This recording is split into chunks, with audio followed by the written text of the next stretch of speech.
Well, luckily, we just got the snow and no tornadoes because that would have made for an eventful Friday. But some significant snow totals Yeah. for some of our communities, for Oh, sure. yeah, for sure. All right, let's send it over to Greg.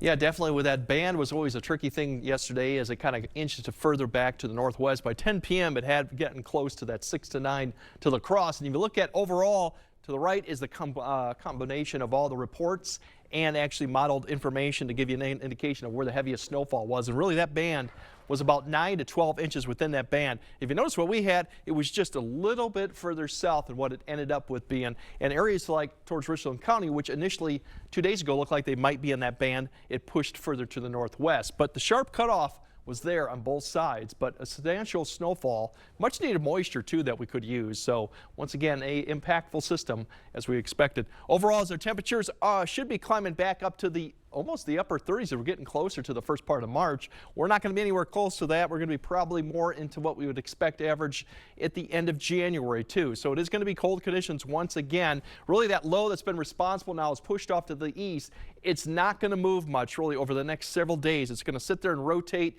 That means we're going to have cloud cover, occasionally gusty winds out of the north, especially on Sunday, and a few flurries too as that trough just kind of sits right to the north and we get that wraparound continues too. That's what we're expecting at least through Sunday, and then we'll have some clearing skies. Overall temperatures getting back into the teens. We'll have a few flurries early on. Otherwise the winds will decrease as we go throughout the nighttime with a little bit of clearing towards the morning. Tomorrow, very cold conditions. It's about 10 degrees below average for some areas, even a little bit colder too. You'll have that northwest wind about 10 to 15. Some peaks in the sun, but definitely it's going to feel more like January once again. And Sunday highs a little bit cooler too. That gradient, as we saw, starts increasing. So the winds are going to be more of a factor on Sunday. That's the temperatures. It doesn't factor in the wind chill, which could be getting close to there. Monday night looks like the coldest temperature, especially in snow covered. These may be a little bit too conservative if we do clear out completely. We have single digits, but I wouldn't be surprised if some areas do get below 0 given the snow cover that's on the ground and the clearing skies. Now, Monday, it's going to be a cold start to the week. The good news is it's probably the last day we'll see widespread 20s, but still below average.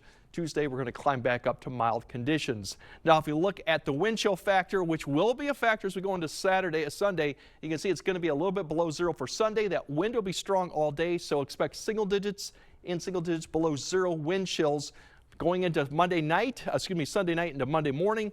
We could be once again getting below 0. The winds will decrease, but still, it's going to be a cold start for the work week on Monday. And if you're looking at any type of precipitation, I said that we could see a little bit of flurry activity for Saturday night. You'll see some of this activity up to the north will begin to rotate back down. Cloud cover increases. You'll see a little bit of pop up here of some flurries or even a few snow showers. Probably Saturday night into Sunday morning as the wind picks up. Don't expect any significant accumulation with it, but we will see some more than that. It's a better opportunity. We might see a little accumulation going into Wednesday, maybe Wednesday night as another system comes through. Nothing real significant, but that's probably our best next chance of accumulating snow. And yes, we get back to where we should be, which is about the mid to upper 30s. Towards the end of next week, there is a possibility we might get back in the 40s as the cold front approaches and turns those winds around. But for the next probably 4 or 5 days, back to winter, back to January. Feeling like winter for sure. Yeah. Thanks, Greg.